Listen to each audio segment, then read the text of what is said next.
games. I think we're going to play a lot of close games this year, 7, 8 of them, be one-possession games. And we've got to come out on the right side of those in order to have a special season that the guys want to have and we all want to have. And so we're excited for this season. I mean, it's great to have these two guys back for another year with me. And, AJ had a come-out season last year, was first-team All-District running back and produced it. He was second-team linebacker, I believe, as well. So just produced at a high level.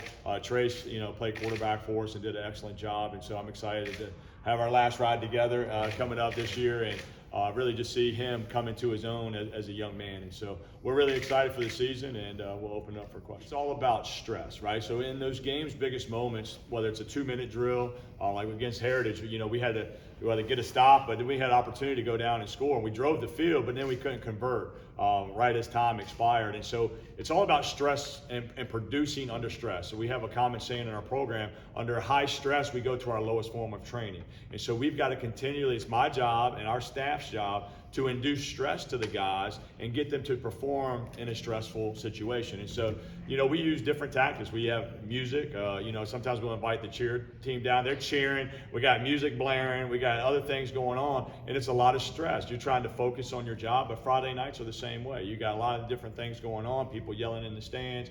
Obviously you got a great competitor across from you. You got different stressors, and so we've got to be able to execute in those. And so we try to induce that, whether it's in the weight room, whether it's on the field, all of those things to help them produce under high stress. Well, see, what he said was we go to our lowest point of training.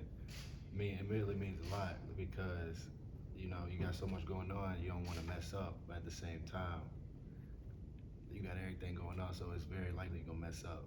But you just got to go down to your, how do you say it, even you just got to lock in, really, what I'm trying to say. Well, to start off, last year, I feel like I didn't really know, I didn't have great vision, and I didn't really know the best techniques to use to get around the defense and get through them. But this year, from last year, I learned a lot, like jump cuts and how to see outside of the line, get around.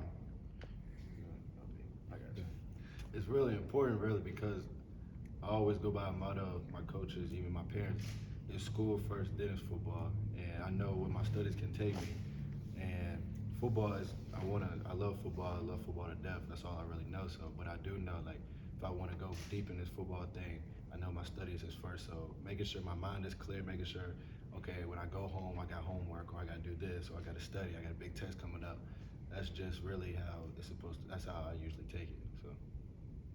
Yeah, so probably I say like right after football ends, I get dressed, get ready, go home, and second I walk into my room, really it's like different than when I walk on the field. When I walk on the field, it's game time. When I walk into my house, when I walk into my room, I'm like, all I think about is other things other than football that I have other responsibilities too, but on the field, football is what's most important. So when I'm off the field, I have my responsibilities, and I know I'm accountable for that.